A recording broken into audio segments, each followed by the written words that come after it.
be a really cool. No, it's a Sophie's choice of UX principles. Gun to your head, pick one. Yeah, you can. Favorite law. You're listening to the Offsite Podcast with Jason and Carlos, where we talk all things construction and technology.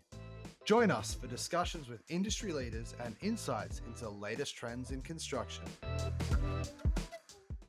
Welcome back to the pod. So episode 2 of our new temporary co-host. So I'm joined by Mike York, our CSO, instead of Carlos, while he's still coming to grips with caring for a new human being as a new dad. Mike, how you been?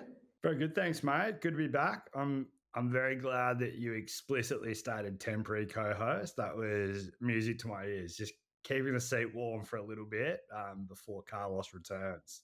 I know you were saying earlier that that you are it's very clear to you that the bench isn't that deep, that you got the call up for episode 2. No. Yeah, I wouldn't read too much into my call back up for a second. Cool. So we're going to do another slightly non-standard discussion today. So aside from recording podcasts, thinking of things to post on LinkedIn, I do some other things throughout the day. And the vast majority of what I do usually is product related. And thinking about product, thinking about how we design our product, balancing features and what users are asking for, and trying to make at least good software.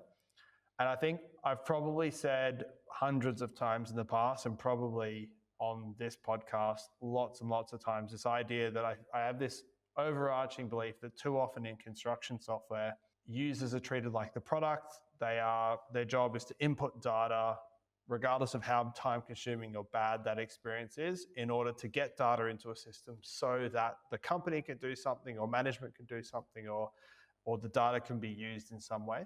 And often at the expense of not thinking about how do we deliver value for that person that has to do the work. And that's one of the things that we really think about a ton. So with that context in mind, I really wanted to have joined the pod very reluctantly. Rob Crichard. Rob is the head of UX at Aphex. He has been, I would say, single-handedly responsible for every pixel and every screen across Aphex. And so no one better to have this conversation with than Rob. Thanks for joining, mate. Quite a lot of pressure there. Every pixel. It sounded like a you-know-who-to-call statement that he was making. So the show notes will contain Rob's email address, his phone number, and a complaints line.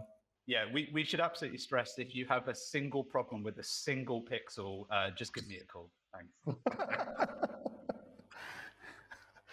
What I'd love to dive into today, Rob, is talk about literally what we spend most of our time talking about is balancing a lot of the trade-offs that it takes to make software good. And hopefully we occasionally do that. And the balance of features, functionality, aesthetics, and trying to save people time and deliver good experiences.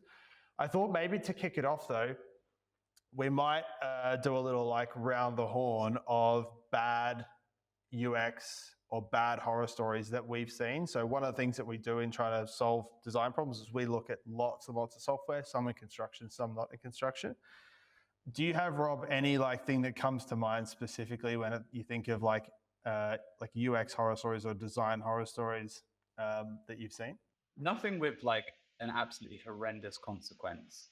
But there was one client that was adamant that when we were, for an old agency I used to work for, that when we were redesigning their software, that we couldn't remove his quote unquote does fuck all button. Basically, there was this button that was sort of like a save button when cloud functions take place. Typically, you make an amendment and it sort of saves. But he was adamant that there was this effectively a similar thing that did nothing on the back end, but all of their users were absolutely convinced that it was the thing tying the entire app together. So we kept the does fuck all button in, and we got paid. So happy day. Good. For those listening, Rob did a quick check before we joined the call of what's the swearing policy, and now it's starting to click for Mike and I of why he asked that question. So yeah, good thing we clarified that. Green light. We used to have to do forecasting, so we'd have to forecast what our cost to complete for specific cost codes were on the project. We'd have to take in what the cost to date was and forecast forward. We'd have to do it in this software, which I won't name or the contractor, but in order to enter, and it was kind of look like a spreadsheet, but it had none of any of the usability of a spreadsheet. So in order to enter what looked like a cell, you had to double click the cell to put it into like a select state. Then you had to double click the cell to put it into like an edit state. Then you had to enter your figure or whatever you want to change. And if you didn't hit enter, it didn't save. So it was like a 4-click, type something, type enter in order to make one edit to this cell. And so because that obviously would just take forever to build up like a full forecast, what everyone used to do is we would have this really cool feature of importing a CSV. So we used to go and build the forecast in a CSV and then upload it. But the thing that it did is like it would do some like error checking on the CSV. So you go to upload it and it would say invalid CSV, end of story. And so you'd have to then go back to the CSV and try and hunt in every single cell, where do we have a space before the number? Where do we have text in a number column? And so you end up playing like the CSV tennis back and forth with this thing, trying to get it in every time. And so that is like the epitome of when I think about how much time I wasted from bad software. And we'd have to do that every month across, 5, 10 cost codes or something.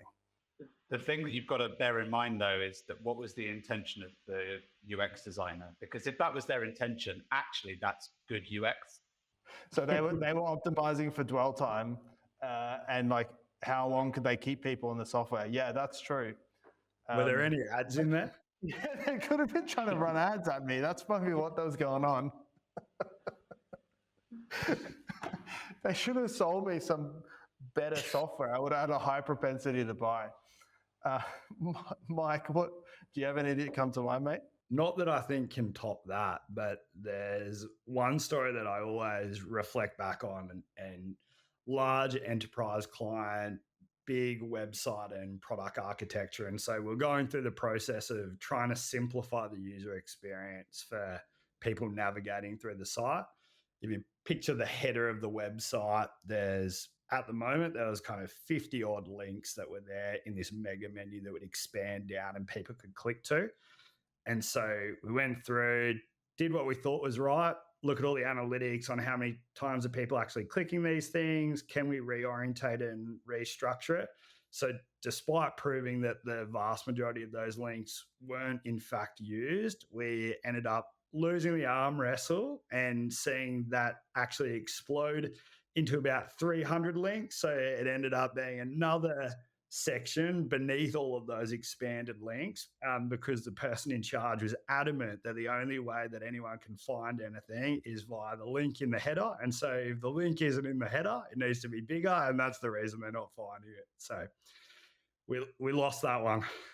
It's the classic thing, like you can never remove something. Once it's in there, it's never coming out. Nah, because someone might need it sometime. You never know, right? Doesn't matter about search or other ways to get there. Yeah.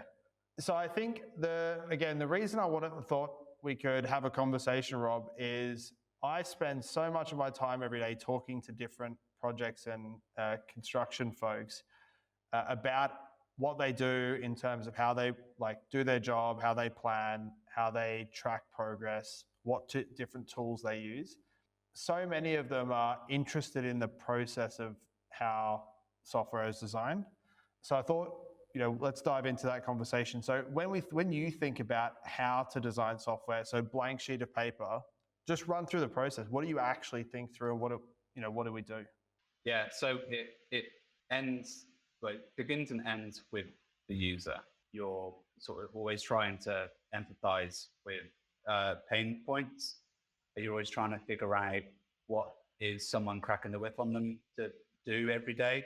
And is there a way that you can make their life easier? Like, we've all dealt with certain processes that just take absolutely yonks to actually fulfill. And half of that time, like, I think if you added it up, you'd just be absolutely shocked about the amount of time that you were engaged in just doing busy work often. And so from a human perspective, actually, one of the big wins for me as a designer is just to give people their life back. Like, there's just so many just basic things that, as things became digitized, they were so used to doing it, pen and paper and from an analog perspective, that just got complicated through poor design and all sorts of decisions. And so, yeah, it's just about sort of making sure that the digital experience is not the friction that people have to go through.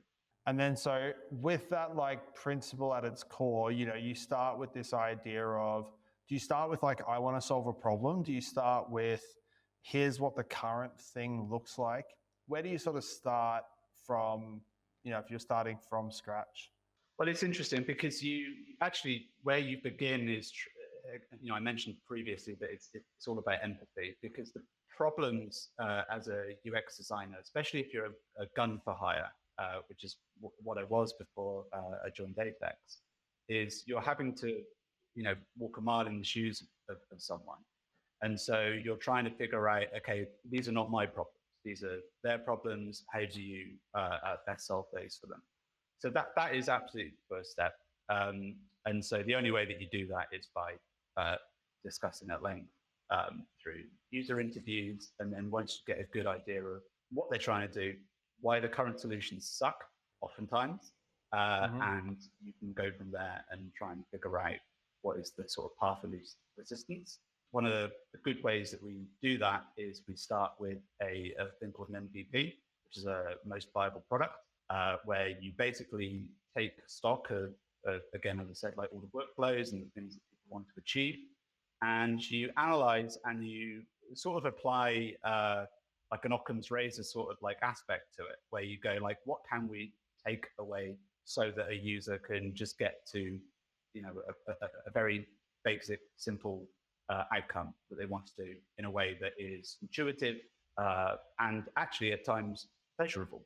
We sort of, often forget, like, when we're using mobile phones or like smartwatches and things like that, actually there is a little bit of an endorphin sort of thing happening where you actually are delighted by it. And so if we can not only make things better for people, but actually, God forbid, make it so they enjoy that process, then it's just it creates a very, very sticky experience for people that people want to keep on using. And so, like, one of the things that we often spend a lot of time talking about is, we've got this idea of a problem that we want to solve.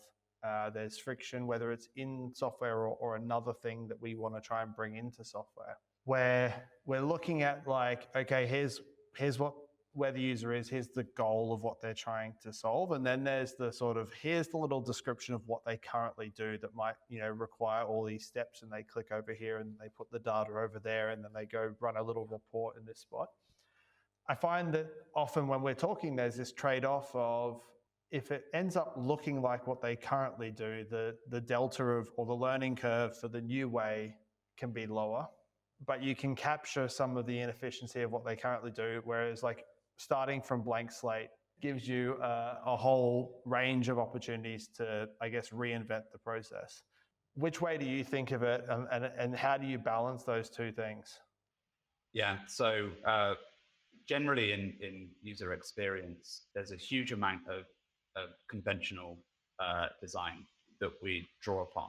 One of the sort of founding principles that I learned when I started out was the idea that you shouldn't reinvent things. Often there will be like familiar conventions that people will adhere to that get them to the exact outcome that they expect. There's still a balance to that. There are things that just need to be reinvented. Maybe they're inefficient. Maybe there's a cultural reason why people don't follow certain conventions as well. But often those conventions are not just digital things. They are real world conventions. So, for instance, when we are talking about, we recently released the board feature, which is absolutely a reflection on how our users are running meetings with their colleagues. And so we wanted to present a digital version of something that they are familiar with. They're writing a post-it note, they're discussing their plans, they're discussing progress, and they're moving those post-its around as the plan is changing day by day. And so it just felt like it was a natural thing to offer them a similar digital space that you could either put on a TV screen, stick it instead of a whiteboard, and you would have very tangible task cards where rather than having to rewrite the tasks that you're working on every single day, you pull that in automatically, the user can interact with those in a very, very similar manner. So again, it's sort of balancing the convention of how they use analog systems as well as the conventions of using digital systems. Yeah, in that case, I recall we had lots of discussions where you fought for what were like quite technically complicated to implement interactions that made it feel supernatural and not supernatural, not spooky. It was spookily good, and then but you did. There were. I felt like we kind of knew that there was a bar where it would be good, and then you wanted to push to make it feel like a very natural interaction of moving those things around. I guess based on that principle. Another thing that we talk about a lot is people ask for things all the time.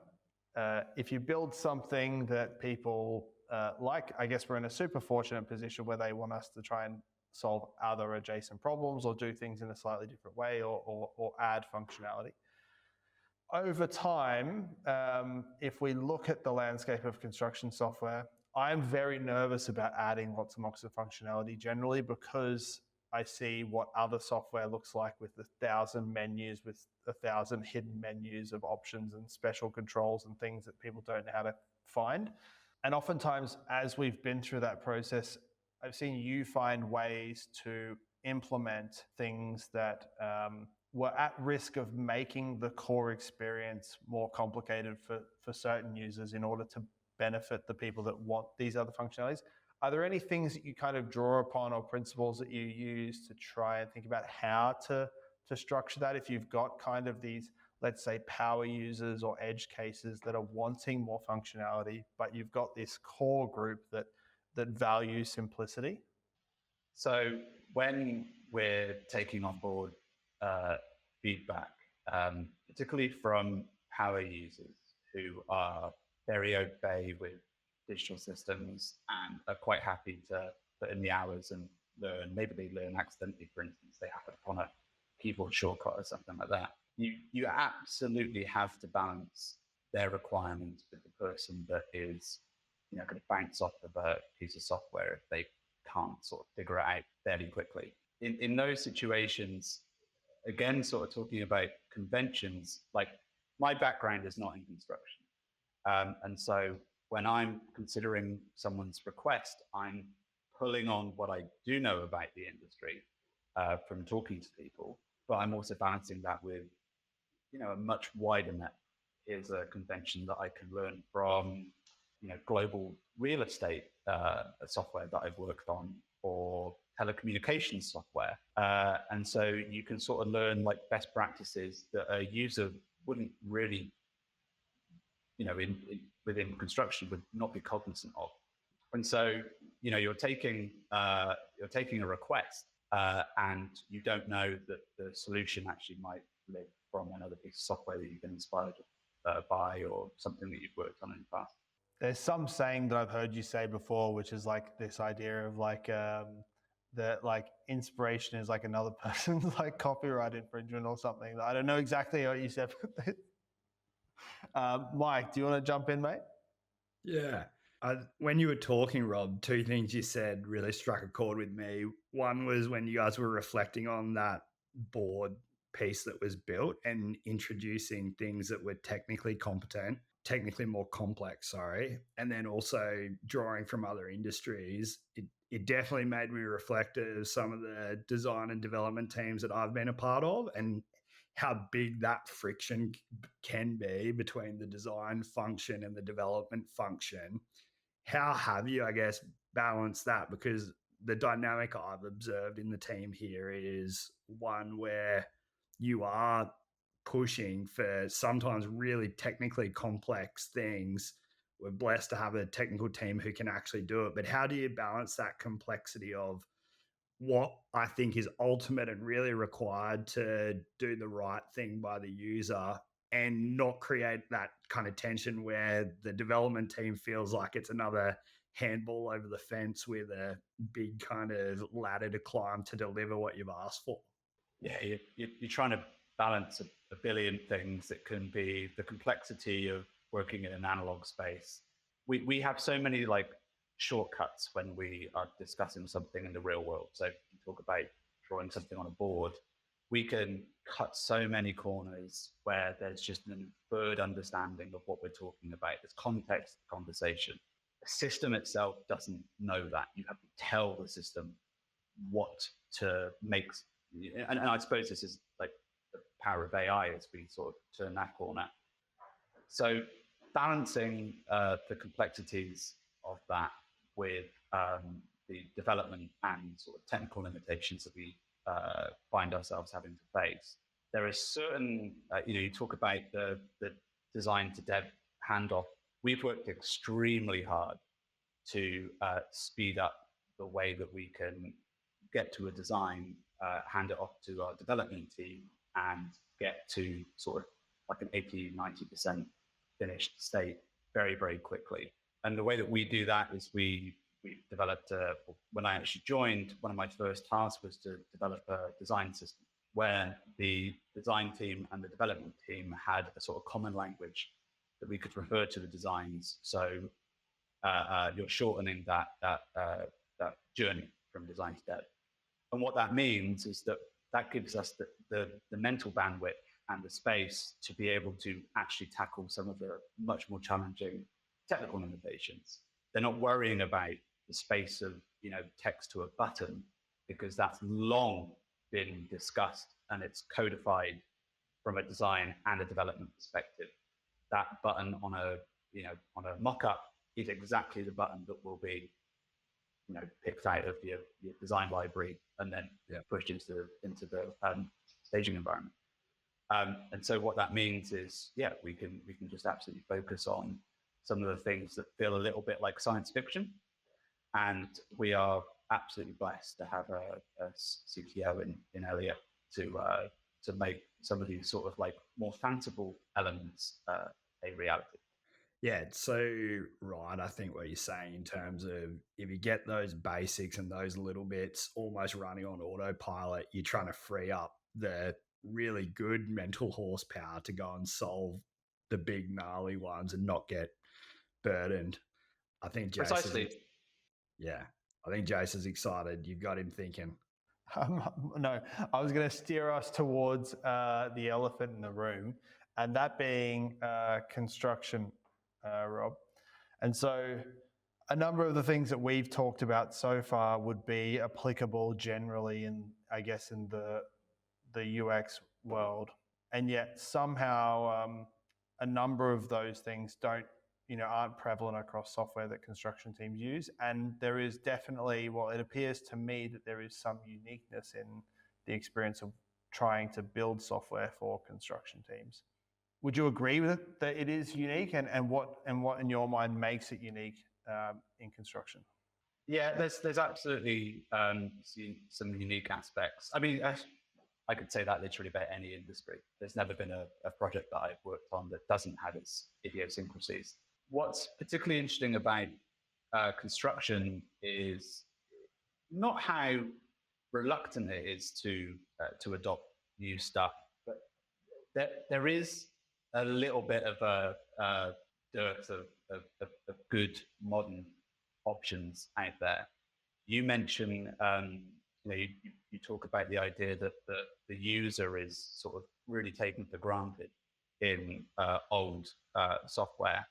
And actually, that's not just a construction thing. That is just a legacy system software. Like in my career, I often would rub my hands if we would get brought on to work on a piece of software that was an old sort of like an XP era piece of software, because there was almost zero appreciation for how does a user onboard, how does a user learn the complexities of the system, there's zero understanding of how you promote a new user to a power user.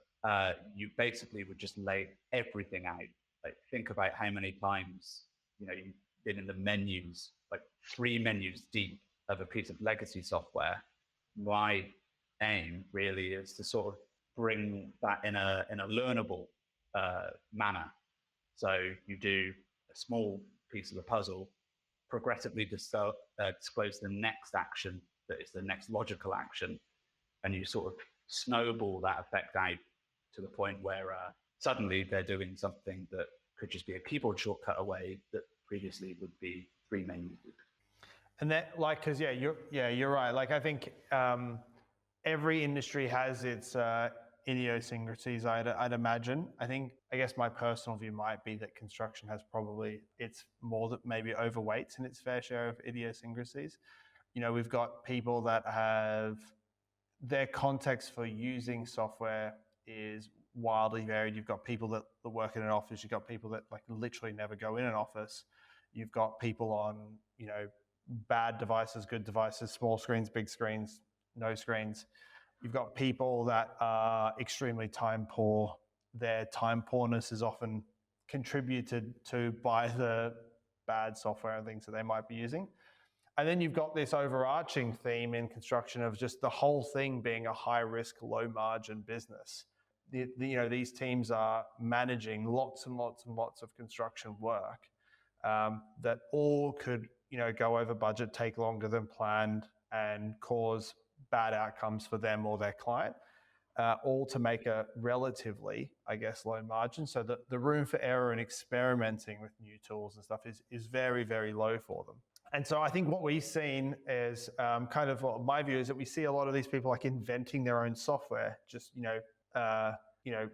spreadsheets that have locked cells and those do certain things, and you enter this thing and do that thing.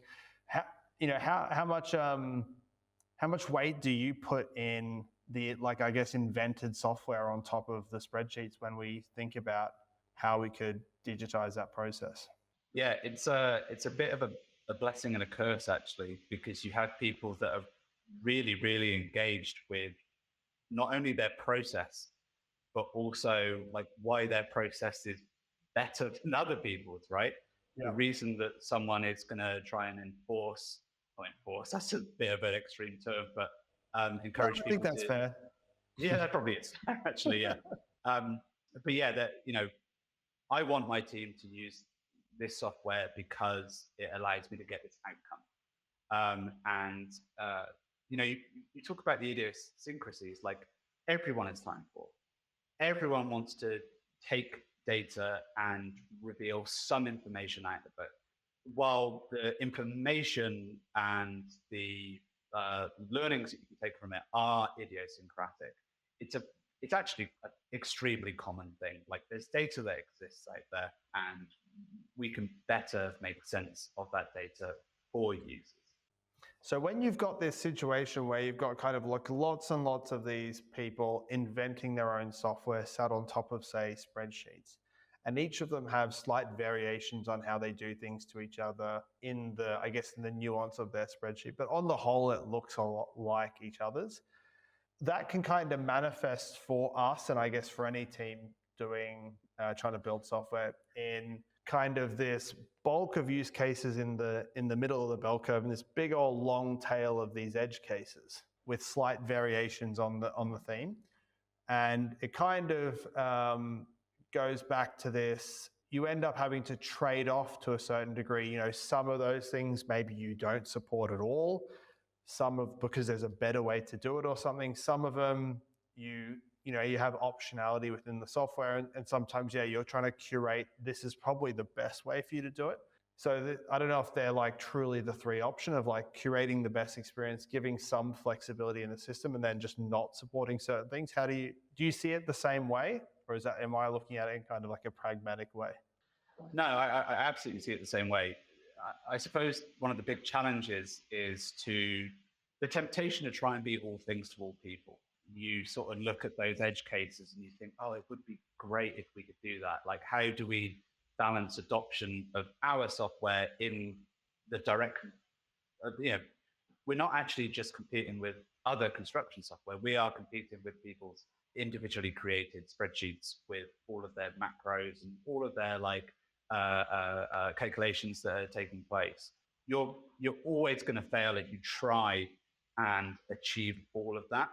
And so our challenge is absolutely going, okay, well, we can make a better experience for 80% of all of the use cases, because we know that what we can do is we can bring in so much more data from such a wider range of people in a way that maybe even those people that are creating very, very complicated, brilliant pieces of Excel spreadsheet softwares, really, they are programs, because they take data in and they output some sort of insight, sort of exactly what we do. But the point is that by sort of being not a common denominator, but quite a crowd-pleasing piece of software, you collect even more data that people are much more happy to provide.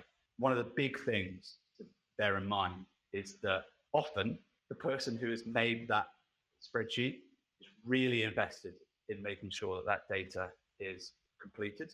The person who is actually tasked with filling that stuff out, or maybe knows and has the authority and accuracy of data, probably isn't on the same page. And so you have to make sure that you can make it accessible and, as I said earlier, enjoyable, pleasant to capture all that data from all those people that the data doesn't serve. And that's a real challenge. And I think that's probably one of the most fulfilling things, actually, for me, working on Aphex, is, when you see people really gel with a very uninteresting, quite unsexy process, and they feel compelled to do it, and the data becomes better, more accurate, and you can learn so much more from it. Yeah, for sure. Mike, did you have a question, mate? Yeah, what you were talking about definitely rang true for me, Rob. It sounds like one of those things that's simple to say, hard to do, though. And so what I was reflecting on, I imagine definitely in construction businesses, but when you have internal teams who are trying to build software, or you have products where you have really influential customers that are hard to say no to, which is quite similar to kind of being in an internal team. How do you navigate that when sometimes it's not as easy to say no to the requests that they're asking for, because you do end up with this need to almost satisfy all use cases for it to get the green light? How do you what are your thoughts on that? I know I've sat on both sides of the fence and seen that before, but I'd love your thoughts on it. Yeah, there's definitely sensitivity and a sort of degree of politics when you're trying to provide solutions to the industry, because every company will have their own process, and you're trying to learn their best practice, and you're effectively trying to sell that to someone else. And so, there's absolutely a sensitivity to that. In terms of managing it, I suppose it absolutely is a challenge. It's not an easy thing to balance. You sort of do it by building relationships, and I don't know what the best sort of phrase would be, but like a high tide rises all boats sort of thing. You get out what you put in sort of deal. So it's like, yeah, you might be sort of making it easier for someone else, but actually, do you really care? Like, you're also making it better for you. So yeah, there's sensitivity there, and it is a challenging thing. And in terms of prioritizing what goes into the product, again, it's also very sensitive. There could be a feature request from a very influential person, and you just have to manage expectations. Luckily, sometimes that falls on me, but often not. I think we do well to manage features and making sure that we're providing a really good solution for the industry as a whole. It sounds like it ties back to what you were saying at the start. Like it starts with the user, it ends with the user, and that it comes back to the empathy and relationships. I think when they know that you're doing it with the right intent, it doesn't make it an easier conversation. It's still a tough conversation. But if you're synced up on the intent, you can at least have that conversation honestly and then work through the problem. And also, some people are just happy to further a product or further the industry or further best practice. So actually, some people are just working from like a sort of altruistic perspective, and people never lose sight of the fact that you're interested in helping them anyway. If they are helping us, we are helping them. It's a pretty happy cycle that happens. I've been very surprised picking up on that, how broad that cohort is, Rob, of, I think there's an element of, like you said, people have struggled to try and find solutions to things, the software that they've built that they know is kind of like partway solving it, but kind of clunky or hard to use, or people don't like to, it breaks or whatever. And so having someone take a specific interest in trying to help exactly their use case, there's a lot of people that really just are willing to share whatever information they can to try and help that. That's been a real joy through the process and a massive help. I don't think we could have even built what we've built without the help of that cohort. No, absolutely not. But furthermore, you think about the movement of people between projects and companies as well.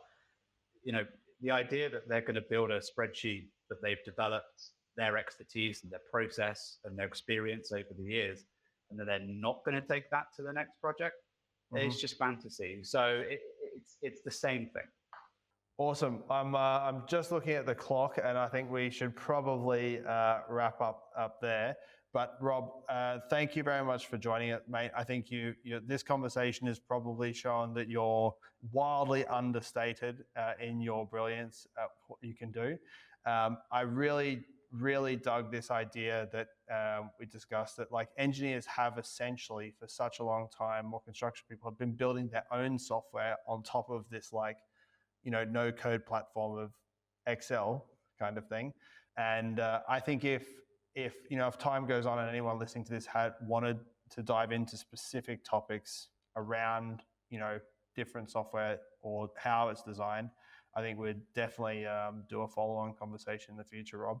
Thank you very much for taking time. I know you were reluctant. I think it was quite painless and you did well. Cheers, chaps.